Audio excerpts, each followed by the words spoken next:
चलिए अगले दर्शक हैं सुनील जैन हमारे साथ मौजूद है बहादुरगढ़ हरियाणा से। नमस्कार सुनील, गुड इवनिंग। बताइए क्या सवाल है आपका।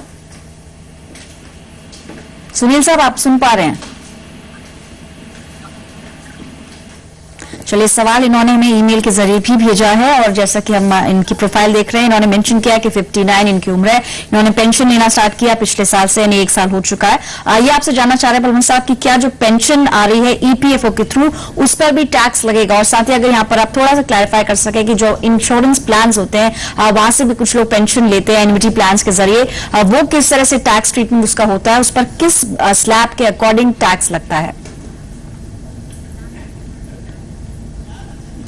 पहले अपने सही बात बता दी कि पेंशन 2 प्रकार की होती है। एक तो जो आपके एम्प्लॉयर या आपके एम्प्लॉयमेंट से रिलेटेड है, और दूसरी जो आप इंश्योरेंस कंपनी से एन्युटी खरीदते हैं और जो आपको पेंशन मिलती है। तो जहां तक प्रश्न जो एम्प्लॉय प्रोविडेंट फंड ऑफिस से आपको जो पेंशन मिलती है रिटायर होने के बाद में, वो आपकी जो सैलरी इनकम है, सैलरी इनकम गिनी जाएगी और सैलरी हेड में ऐड होगी।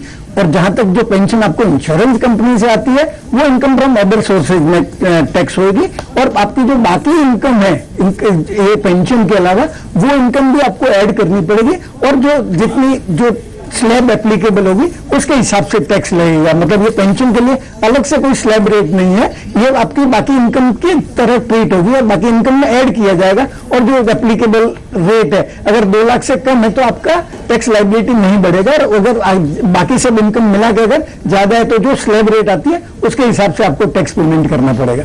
चलिए, तो सीनियर सिटीजन के लिए यानी कि 60 इयर्स के बाद आपको 2.5 लाख तक की सैलरी पर कोई टैक्स नहीं लगता। उसके बाद स्लैब शुरू होते हैं, और जो अति वरिष्ठ नागरिक हैं यानी 80 इयर्स एंड अबव, उनके लिए 5 लाख तक कोई भी फिलहाल मौजूदा नियम यही कहते हैं।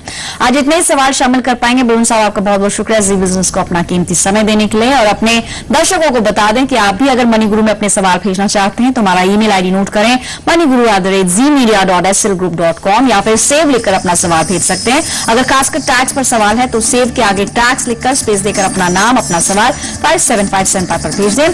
साथ ही मनी गुरु हफ्तों में 5 दिन आता है। आज आपने बातचीत करी है हमने सेविंग्स और टैक्स पर, लेकिन कल जब हम लौटेंगे तो हम आपके लोन से जुड़े हुए सवालों को शामिल करेंगे, यानी पिछले हफ्ते जो सवाल आपने हमें भेजे हैं उन्हें कार्यक्रम में शामिल किया जाएगा। इंश्योरेंस को लेकर आप वेडनेसडे हमारे साथ जुड़ सकते हैं, साथ ही थर्सडे प्रॉपर्टी के नाम रहेगा शो, और शुक्रवार को हमारी खास पेशकश वुमेन स्पेशल देखना ना भूलें। फिलहाल मनी गुरु से इतना ही, हमें दीजिए इजाजत। नमस्कार।